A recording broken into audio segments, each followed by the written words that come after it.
What's up, everybody? I am live on YouTube, Instagram, and Facebook. And let's see here. Let's see if it's all connecting properly. There it is, Facebook. And go live on Instagram. Awesome. So, I actually want to ask you the question. Are you feeling like you're making money? There's proof of that. The money is coming into QuickBooks. It's getting deposited into your bank account. Your accountant is happy you're making money, but yet your business still feels heavy. Maybe because you're going from one cycle to the next. Let me explain. Let's say you get a referral client, someone that came through a friend or came through a past client. And that was an easy close. It's like, I don't have to do anything. They just went from cold to hot all on their own and they're ready to buy right now. And that's easy. But what if your campaigns, meaning if you're running ads or if you have specific offers that you kind of promote for seasonality, you feel like there's this high and then it goes low. And you're almost assuming, like most business owners who are feeling this, assume that this is just business. This is just what it looks like. I can't tell you how many times I've heard this from business owners who are running service businesses, who are in coaching, consulting, who are subject matter experts, who are running construction firms, engineering firms, IT firms, cybersecurity firms. And they all say the same thing when I'm talking to them on the phone. Lena, this is just business. Just everything is great. I'm just, it's just what it is. We have to go into the red in order to get to the black. And I'm shaking my head thinking, no, you don't. You actually don't need to do that. But it feels like that because the majority of people that are running this sequence say that it's normal because it has been adopted as normality. It has been adopted as something that is normal. It is something that you just need to get used to. And you feel like, well, I'm just going to go ahead and just tell myself that. I'm just going to go ahead and believe that because that's what everybody else is doing. How can I do anything different? Well, I want to talk to you more about that. Like, what is it actually doing to your bottom line? What is it doing to your business? How are you feeling that? Is it paying yourself last? Or maybe, you know what? You want to hire someone who has the experience, the seasonality that you need so that you could be completely hands off. And you can't do that because, well, you can't afford to hire someone with experience. So instead of hiring someone with experience, what you do is you just hire someone that you can train that has the characteristics of a great team player, someone that you feel comfortable, just offering, offloading work to them, but you still have to train them. And still, somehow you've done that work and you've delegated because that's what everybody tells you to do, right? To delegate, to delete, right? And you've done the delegation, you've done the deleting, you've gotten rid of things that are not priority right now in this season of business. Yet you're still being called in to solve problems, to put out fires, and it feels overwhelming. Well, I'm here to tell you, you're not alone. You're not alone, especially if you're running a service based business. Why? Because we love serving our clients. We love offering them great value and get over delivering. Like that is just so normal. I know in my business, when someone buys an offer or a program, I'm like, okay, that's what they said they need. So we're going to go ahead and deliver that.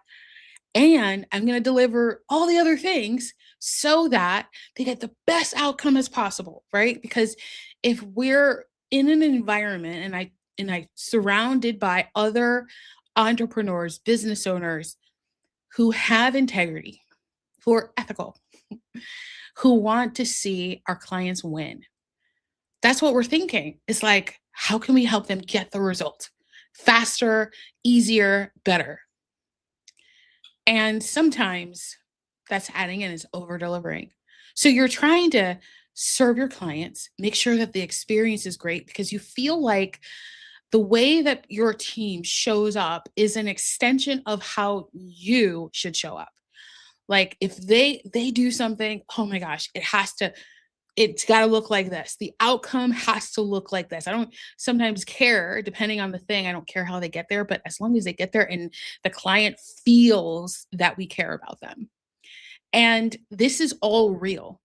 Now, the other real thing is you might be paying yourself last. There's a book, um, I can never say his last name, Mike Michalowicz, I think it is. It's called Profit First. And I remember reading this book a few years ago, and I thought to myself, there's no way. How can I pay myself? I got to make sure everybody else is good. And it completely changed the way that I think. And it also speaks to the problem that most service business owners have, which is we feel obligated to take care of our team members. Of course, we want to take care of everybody that we owe, we like that have provided value into our lives and our business. And it sometimes is like an either or, right? Like you're like, okay, either I do this or I do that. Or, you know what? I can't afford it, or the budget's not there. And I'm going to be resourceful, quote, quote, resourceful. I just need to get it done. It's probably going to take me about 5 minutes compared to the 5 hours to teach them how to do it. I might as well do it myself. How many of you have ever thought that I might as well do it myself? I'm going to go ahead and take on that responsibility, that work activity, and do it myself. What you're doing is you're actually becoming the bottleneck.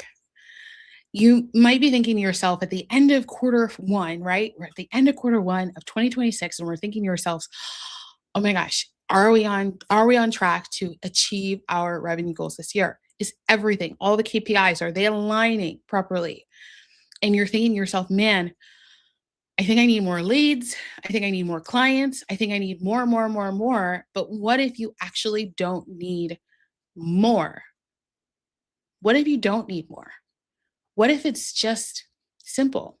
I was talking to a friend of mine today, and we were talking about just having more content online. Just like, well, we want to create more content so that we can like let people know that we exist. Like we're out there in the world looking to serve more people. And she's like, I have these case studies, but like I wish I had more, right? We always want more. And I thought to myself, you know what? I'm going to bring it up. So I wrote it down. It's kind of like a mini mastermind we do.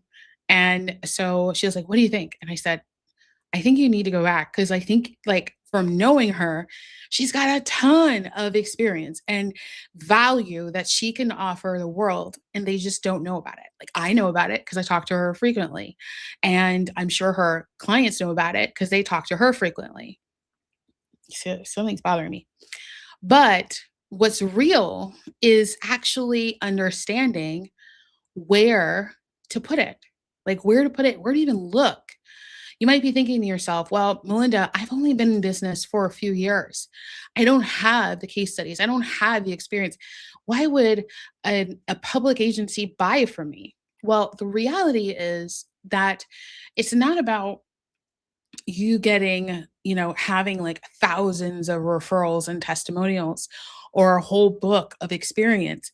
It's about, can you deliver on the thing, and have you proven to deliver the thing before?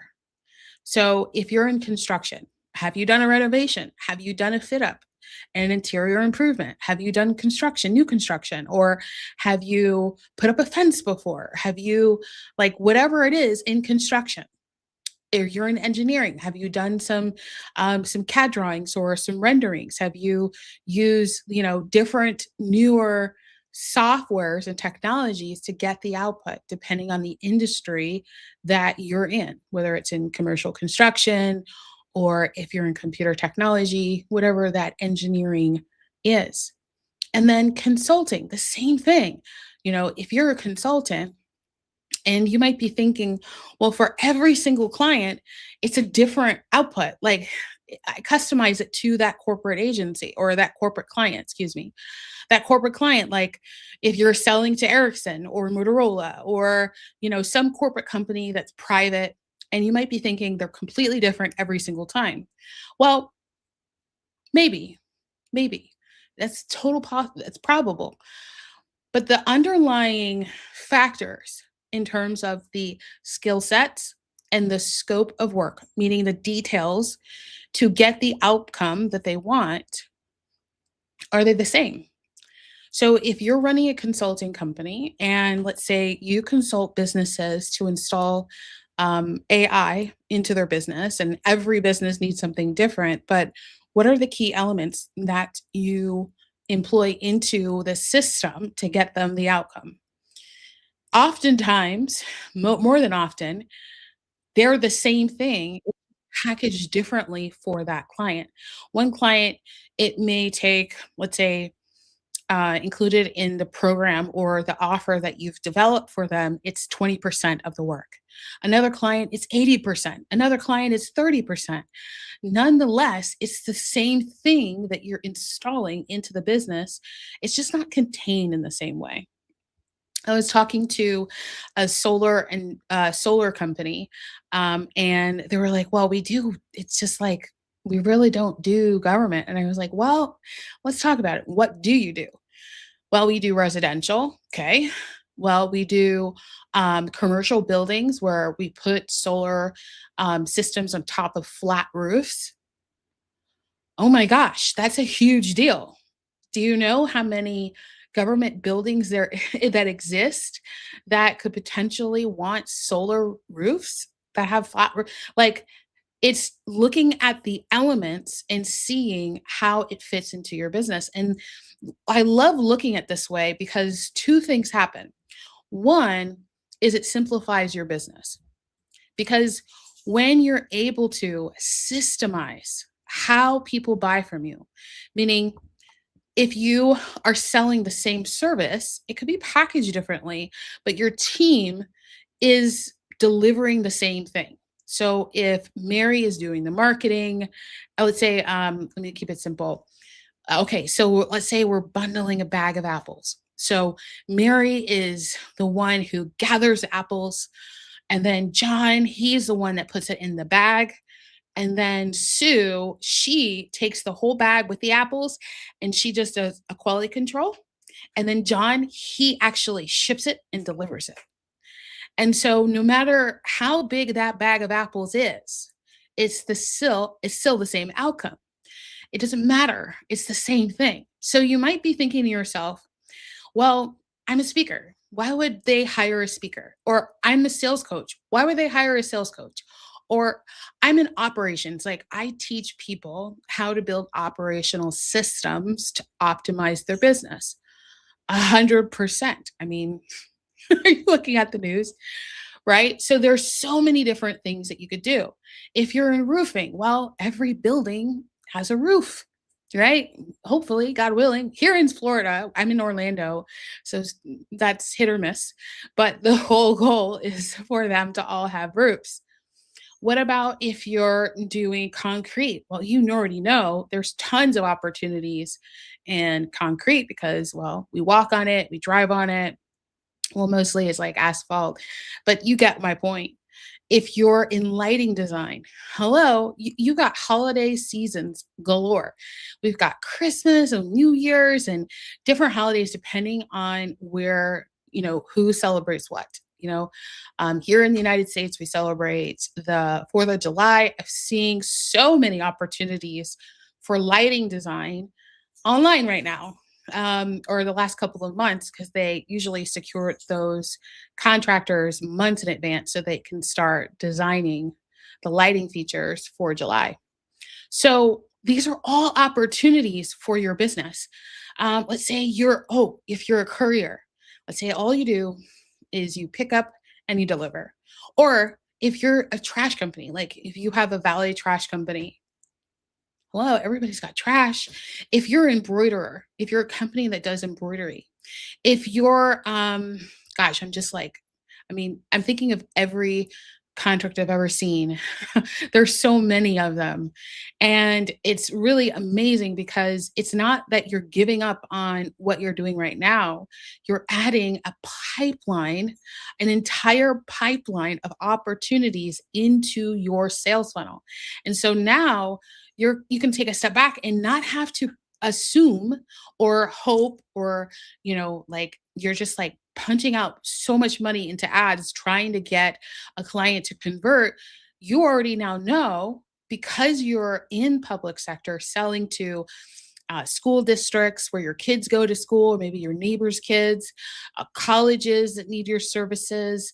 You could go to police departments and correctional facilities and airports and hospitals. And even like, if you're an environmental engineer, oh my gosh, like air, like woodlands and wetlands and so many other things. So there's so much opportunity. It's about looking at it in the right way. If you own a laundromat, they're everywhere. If you have a dumpster company, they're everywhere. If you have and this is why it works so well. When I speak to my friend who's a business broker and he's telling me about these deals, he's like, "Melinda, I'm trying to help this client, buy this business, and this is what they want. Can you take a look? Can somebody on your team take a look at opportunities that could potentially be positioned, really well for them so that they can see the increased value?" And so I'm like, yeah, sure. This is a conversation that's happening a lot. Private equity firms love to increase the value of businesses. And you might be thinking to yourself, if you're a founder, well, I want to increase the value of my business because you know what? It's going to unlock even more funding opportunities. It's going to help you stabilize your business. It's going to help you be more predictable. It's going to help you create sustainability and consistency. It's going to unlock opportunities to optimize your systems. I used to think when I was early on in this government contracting world that, gosh, there's so much paperwork. Raise your hand if you feel like that. Like, oh my gosh, I got to fill this format. I got to register for this. I got to do this. I got to do that. I got to do this. Well, let me ask you a question, my friend. You're running a highly qualified, highly quality business where you have a sales funnel and you filter out everyone that is not qualified to work with you. And you want to put a little bit of friction so that those that actually want your services, they pay and they're not a headache to work with. Now I want you to take that same mentality and apply it into the public sector. You see, the paperwork, the registration, oftentimes people don't even get through the registration to bid on work.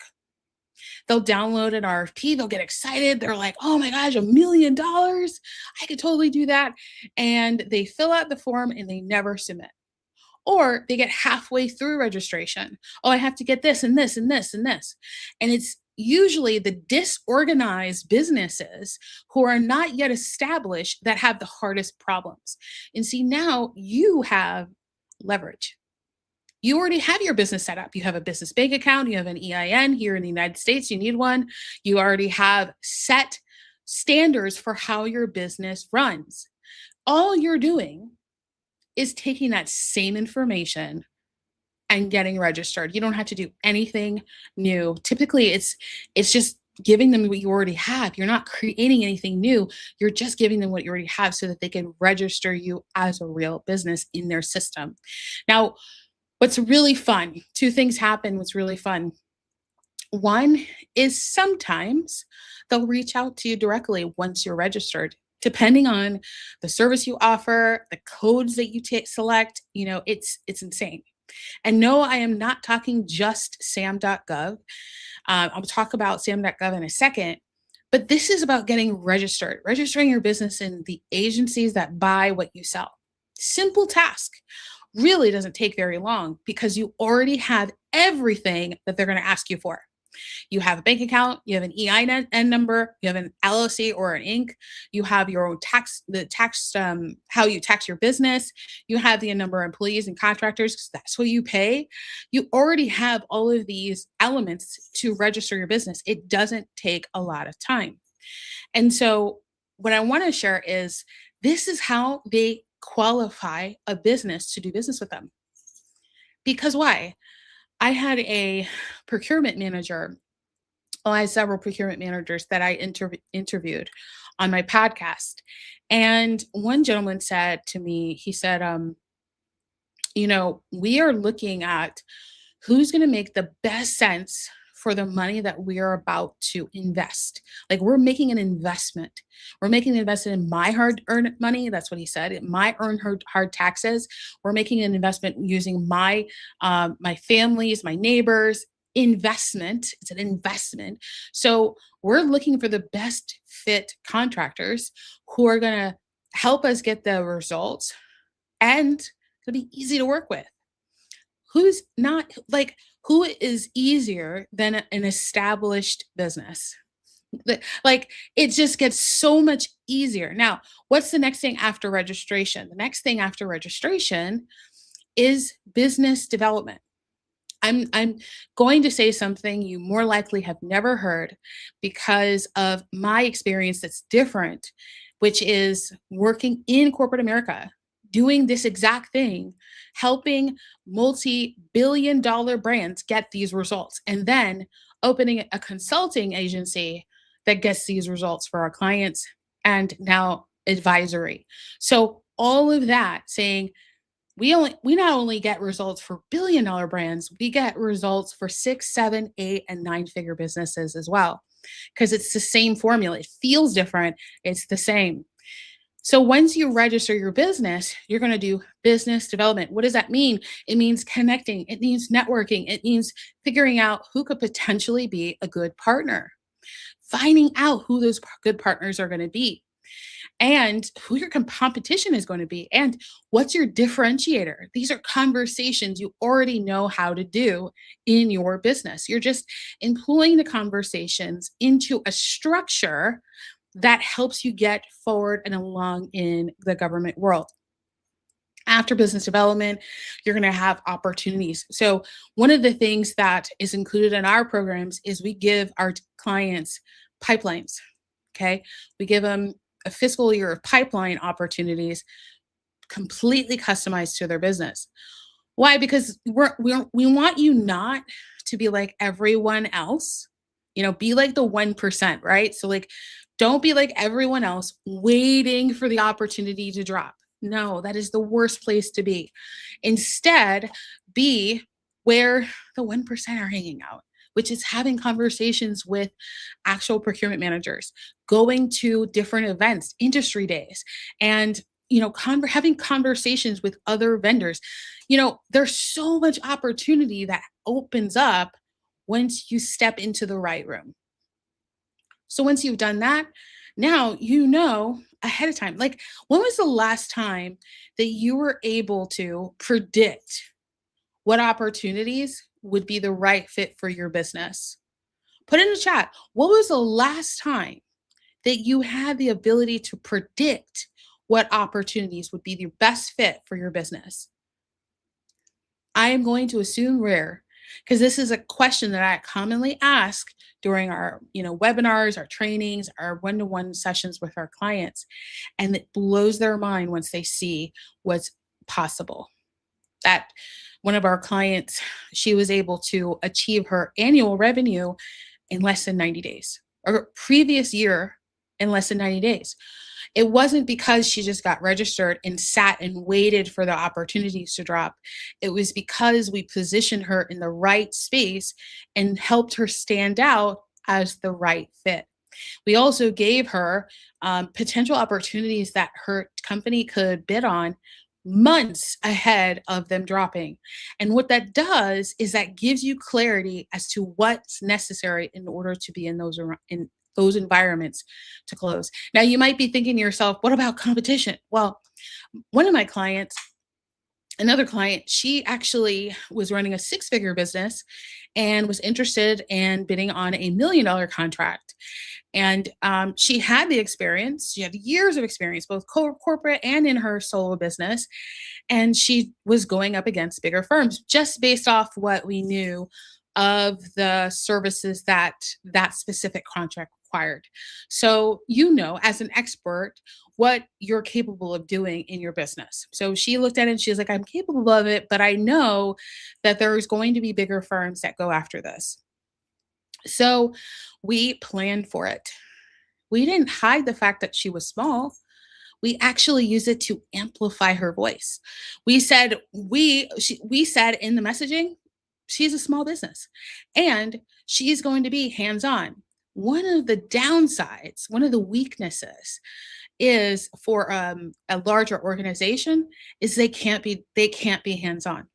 You have 5 different point of contacts.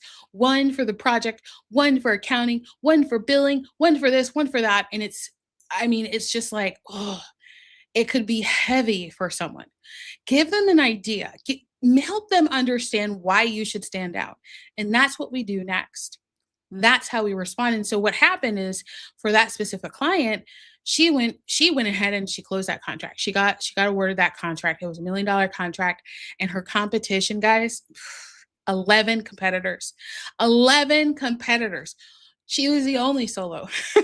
She was the only solo of the list. And I share that with you because, yes, there will be competition. It's not about the competition, it's about how you stand out within the competition, just like you do now in your business, just like your brand is expanding and it can say certain things that no one else can. It's not going to be focused on, well, we have great people and our customer service is amazing because everyone could say that. What you're going to focus on is the experience. How can you make someone feel?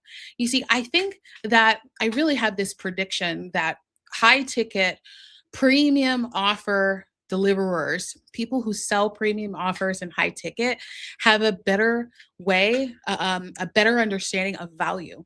If you're selling hourly or competitive based pricing, hourly based pricing, there is a learning curve. There's a learning curve because you may have thought or believed, well, it's all about the number. Yeah, a lot of situations there are. It's all about the number, especially products.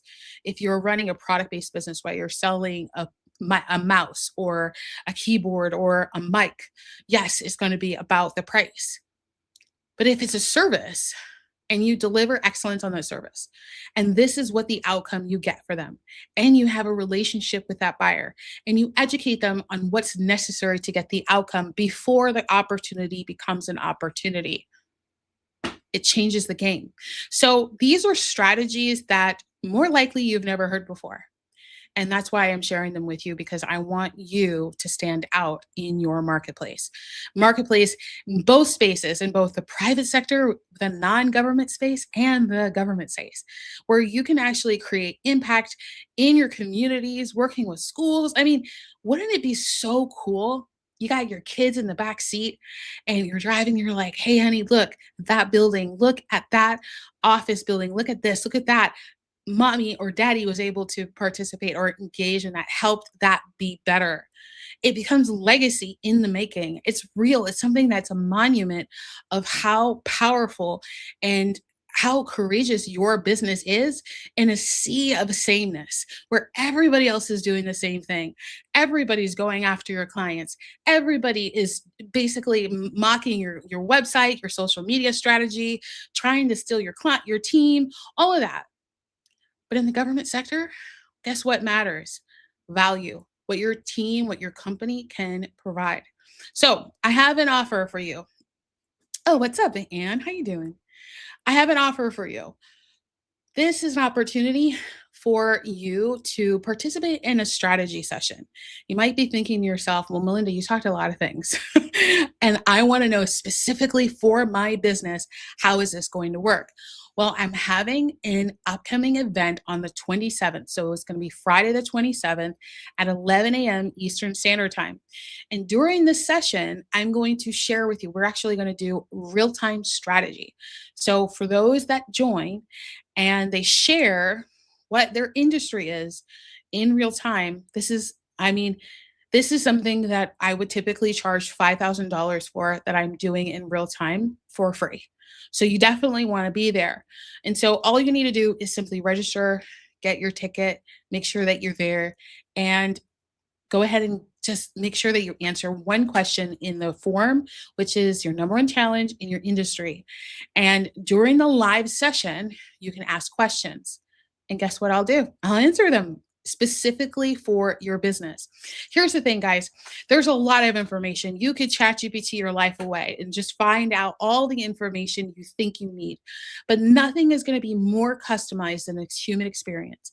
And from all the companies that I've helped lock in six-figure contracts, seven-figure contracts, millions and millions and millions and millions of dollars. In fact, we've helped clients lock in $1 billion contract, $1 billion contract at a time. Our total win rate is 74%. It's still 74% after years. And so the reason why it's so much higher than the industry average is because we talk about strategy and relationships. And so I want to share that with you. I want to give you an insight of what that looks like for your business so that you can make decisions about where you want to go in the public sector. There's a lot of uncertainty, but there is a system that has been around for 250 years and ain't going anywhere. Okay.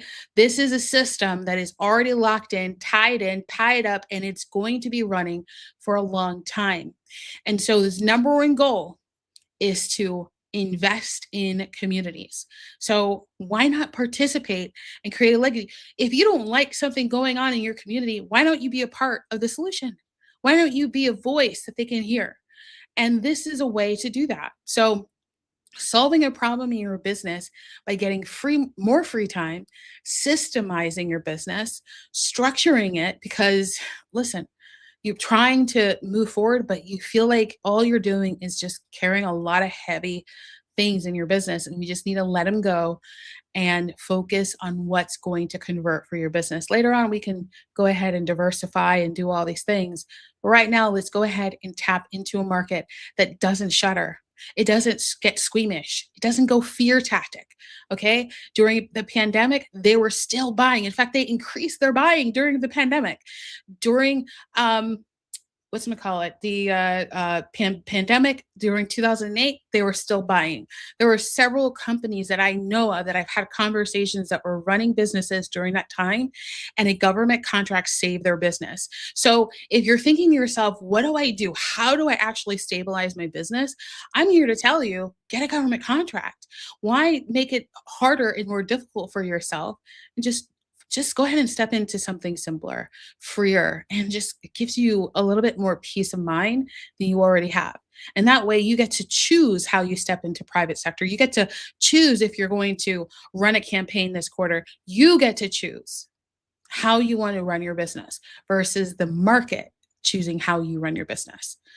Guys, I hope this serves you really well and just gives you lots of love. I hope you feel my heart. And I just want you to win. This is the year to win in so many areas. If you've been thinking about AI and you're like, I don't have time to run an AI, I don't have time or in the investment to run the AI, or I can't figure it out. I got to do this, that, and the other. I got to run this campaign. I got to do this. I'm here to tell you, like, there are six-figure, seven-figure contracts, even eight-figure contracts just waiting for you. People are literally shaking money at your face and you're ignoring it. Oftentimes it's because it's the word G, government. But this is not working with the administration. This is about impacting your communities. And I'm talking about state, local, and federal opportunities that are available to you that you can take advantage of right now. So go ahead and join me there. I'm going to make sure to put the link in the chat so that you can go ahead and get a spot right now for this event. Something you don't want to miss. If you've been on the fence about government contracting for a while, this is it. This is the event that's going to give you the clarity and confidence to know exactly what you need to do, what your next steps are to diversify your business with government contracts, to add a revenue stream to your existing business and stabilize it. Whether it's just operational fees that are just completely taken care of. And now you can just focus on profit. Right? You can ride the waves in the economy because you have stability in your business. All right, guys, I love you so much. Take care. God bless you. We'll see you next time.